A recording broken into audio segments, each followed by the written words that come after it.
Arrivée au cimetière, la jeune femme regarde autour d'elle et ne voit personne.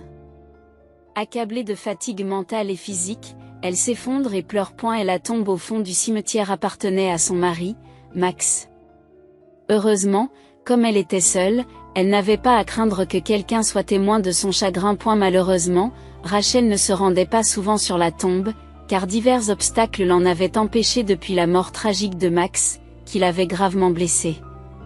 Bien qu'elle ait miraculeusement survécu, le but de sa survie n'est pas clair. Il a fallu beaucoup d'efforts, de temps et d'argent à Rachel pour retrouver ses forces et son indépendance afin de ne pas devenir un fardeau pour les autres. Malgré son rétablissement, l'absence de son mari lui pèse lourdement. Rachel sanglote en commençant à nettoyer la tombe de son mari, qui a besoin d'attention car la peinture du monument s'est écaillée un an plus tôt. Déçue par la rapidité de la détérioration, elle a décidé de le remplacer par un modeste monument en métal en raison de contraintes financières, allant même jusqu'à emprunter de l'argent. Bien qu'elle soit parvenue à rembourser ses dettes, Rachel a mené une vie frugale, économisant de l'argent en vue d'un meilleur mémorial à l'avenir. En attendant, elle a prévu de remettre en état le monument actuel en le peignant, en le nettoyant et en enlevant les mauvaises herbes qui l'entourent. Pour mettre les choses en ordre, la femme commence à enlever la rouille du monument à l'aide d'une brosse métallique, se lamentant de sa malheureuse présence en ce lieu.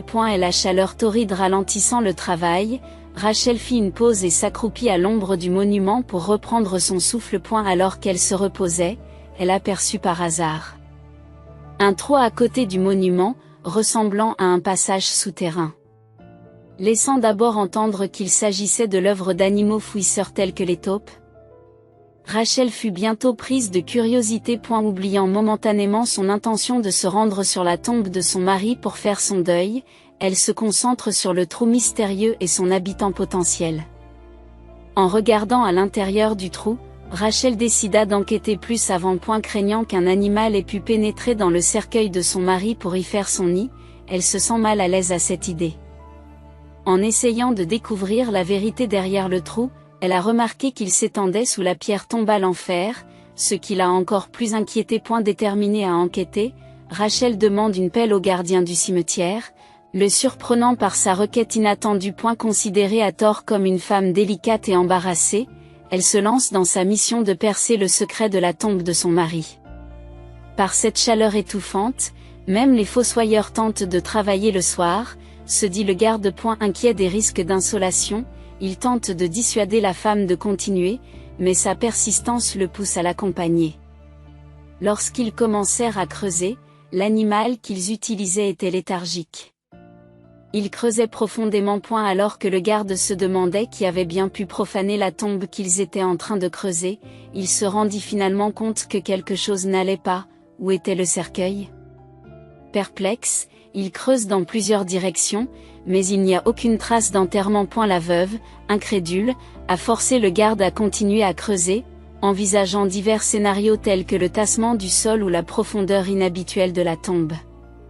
Comment le garde pouvait-il être sûr de la profondeur? Elle insiste pour creuser davantage, ce qui l'amène à annoncer que la tombe ne contient rien, ni animaux, ni cercueil. Réfléchissant à la nature de la sépulture et à la tournure des événements, le garde quitte les lieux, laissant Rachel s'interroger. Elle se précipite vers la fosse et commence à creuser avec ses mains avant de se résigner à la situation. À sa grande surprise, elle découvrit que le tombeau était bel et bien vide. Où est mon mari? Rachel se chuchote à elle-même en s'asseyant sur le sol, ne pleurant plus, essayant de se souvenir de ce jour, il y a plus de 2 ans, où elle et Max étaient sur le chemin du retour. L'atmosphère était agréable et ils riaient ensemble. Elle ne se souvenait plus très bien des détails de leur conversation, mais un sentiment de légèreté subsistait. Le bonheur qu'elle éprouvait à l'égard de son mari était constant. Leur relation était sans effort, sans conflit, et faisait souvent l'envie des autres. Rachel, nouvelle conductrice, était au volant lorsque le malheureux accident s'est produit. Sans crier gare, un camion a surgi et l'a laissé sans défense. Et la vision du camion qui s'engage dans la circulation en sens inverse est terrifiante. Dans l'éclair et le silence qui ont suivi, le terrible incident s'est produit. Après un mois de coma, Elle a manqué l'enterrement. À son réveil, le temps semble s'être arrêté. Il ne lui reste que le souvenir des phares aveuglants du camion et des violentes secousses de la voiture. Effrayée, elle hésite à ouvrir les yeux jusqu'à ce qu'elle soit réconfortée par des voix et un toucher qui l'incitent à se réveiller. Dans une chambre d'hôpital, sous les soins d'une infirmière, elle s'adapte à sa nouvelle réalité après l'accident. Vivre sans son défunt mari, Max, a plongé Rachel dans le chagrin, mais avec le soutien d'une amie, elle a navigué sur le chemin de sa nouvelle vie après la tragédie. Tu as l'intention de te laisser mourir de faim un jour ? Lui a demandé son amie avec irritation, tu te fais du mal. Rachel a trouvé cela absurde et n'a pas pu s'empêcher de se sentir mal à l'aise. Allongée là à pleurer son mari alors que tout le monde se concentrait sur Max. Max n'aurait pas voulu qu'elle reste assise comme un légume. Elle se rendit compte qu'elle était devenue un fardeau pour tout le monde à cause de sa douleur incessante, qui lui donnait l'impression d'être écrasée par un rouleau tous les soirs. Une fois que les médicaments avaient cessé de faire effet, son corps entier a commencé à la faire souffrir et elle a compris qu'elle devait faire quelque chose. Bien que les médecins l'aient rassurée en lui disant qu'elle n'avait rien aux jambes, elle ne pouvait plus rester au lit. Les médecins lui ont donné un choix cornélien, rester au lit ou se lever et travailler à sa guérison. Il lui semblait plus facile de rester couchée et d'éviter tout effort, mais elle savait que cela entraînerait une fonte musculaire. Changer son mode de vie plus tard serait beaucoup plus difficile, voire impossible, si elle choisissait la solution de facilité. Choisir la guérison, c'est choisir la réadaptation, mais une réadaptation de qualité à un prix élevé. Bien que ses options soient limitées, elle savait qu'elle devait se surpasser. Il était clair qu'elle devait suivre une rééducation, malgré le coût considérable, alors qu'elle avait du mal à joindre les deux bouts au début. Son état physique l'a empêchée de se rendre sur la tombe de son mari et elle a dû donner la priorité à son travail pour faire face à ses dettes et à ses dépenses quotidiennes. De manière inattendue, elle s'est retrouvée face à la tombe de son mari. Confuse, elle se demande comment cela a pu se produire et ce qui s'est passé. Malgré toute sa réflexion, elle n'arrivait pas à faire le rapprochement. On lui a dit que des amis avaient célébré les funérailles, mais elle n'a pas pu identifier les personnes présentes. Réticente à l'idée d'entrer dans des détails aussi douloureux, elle a décidé de ne pas en parler. Rachel a demandé des précisions à ses amis, qui n'avaient assisté qu'à la veillée funèbre et non aux funérailles. Des parents éloignés avaient coordonné l'organisation des funérailles, car ses parents et ceux de Max étaient absents. Et la situation s'est déroulée d'une manière étrange que personne ne connaissait à l'époque. Rachel n'a jamais envisagé la possibilité d'une tromperie jusqu'à ce qu'elle se rende compte que personne n'avait vu son mari mourir. Il n'en avait pas connaissance. Cette prise de conscience a conduit Rachel à engager un détective privé pour découvrir la vérité et investir l'argent destiné à un monument commémoratif. Le détective a retrouvé la trace de son mari et a confirmé qu'il était bel et bien vivant et qu'il vivait avec une autre femme.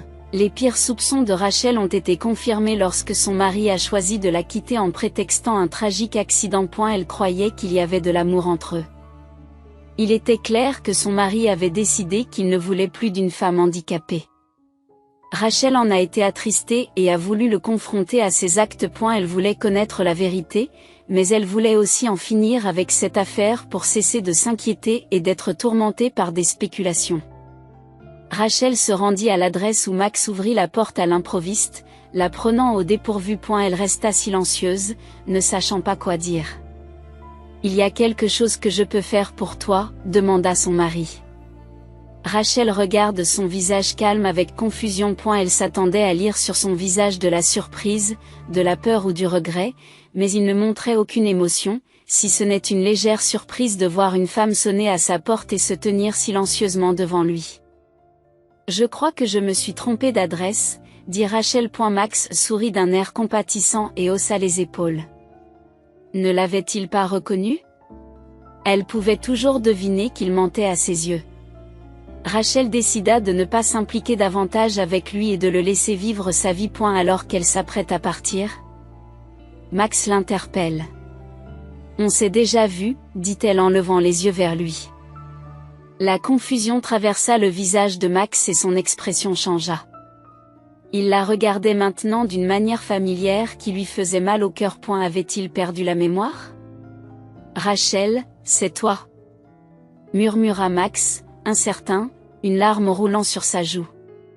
Incapable de résister à ses émotions, elle le serra fort dans ses bras et pleura. Son intention première de confronter le traître prit une autre tournure lorsqu'une femme apparut de façon inattendue devant eux. La réaction de la femme à la vue de Rachel fut un choc. Et il s'agissait de la compagne de Max, qu'il avait prise pour sa femme. Il s'est avéré que Max vivait sans le savoir avec un imposteur. Anna s'est retrouvée dans une situation où elle a dû accueillir Rachel dans la maison et lui révéler toute la vérité. Il s'est avéré qu'Anna éprouvait depuis longtemps des sentiments profonds pour Max. Elle était cliente de la société pour laquelle il travaillait. Anna lui avait subtilement témoigné de l'affection à plusieurs reprises et avait même attiré Max à un café-rencontre apparemment lié aux affaires. Au cours de leur conversation, elle lui a avoué son amour. Mais Max lui a fait comprendre qu'il était heureux en ménage et lui a conseillé de passer à autre chose. Malgré ce refus, Anna a refusé d'oublier ses sentiments et a continué à le poursuivre. Elle s'obstine à le suivre à plusieurs reprises, se contentant de l'observer sans plan particulier. Un jour fatidique, alors qu'elle suivait Max et sa femme chez eux comme d'habitude, un accident tragique se produisit. Un camion roulant à vive allure a percuté leur voiture, assommant Max et sa femme sur le siège conducteur. Anna s'empresse de le sortir de l'épave et de l'installer dans sa propre voiture. Elle a immédiatement appelé une ambulance et a rapidement quitté les lieux. Sa seule motivation était de sauver son bien-aimé, et elle a fait passer son bien-être avant tout. Sans hésitation. Jusqu'à l'arrivée de l'ambulance, Anna était physiquement incapable de faire sortir la femme de Max de la voiture. Elle pensait avoir fait le bon choix en se précipitant à l'hôpital. Lorsque Max a repris conscience, il n'avait aucun souvenir de ce qui s'était passé. Anna y a vu un coup de chance et a inventé une histoire, prétendant que Max était son mari. Prétendant qu'il était tombé dans la cave, elle s'est occupée de ses soins médicaux sans avertir qui que ce soit de sa situation. Anna a organisé des funérailles et un enterrement, se faisant passer pour un parent éloigné afin de s'assurer que personne ne viendrait chercher Max. Elle l'a soigné et il lui a fait entièrement confiance, la prenant pour sa femme. Lorsque Max retourne auprès de Rachel, sa véritable femme, il retrouve peu à peu la mémoire. Bien qu'Anna l'ait soigné tout au long de son épreuve, c'est Rachel, la véritable femme de Max, qui lui a permis de se souvenir de tout ce qui s'était passé. Ils se sont abstenus de blâmer Anna, reconnaissant les soins dévoués qu'elle lui a prodigués pendant sa convalescence. La reconnexion de Max avec Rachel a signifié un retour à la normale dans sa vie. Anna, réalisant que l'amour ne peut être forcé, a accepté que Max n'éprouve que de la gratitude à son égard, sans affection romantique. Finalement, le couple amoureux s'est retrouvé.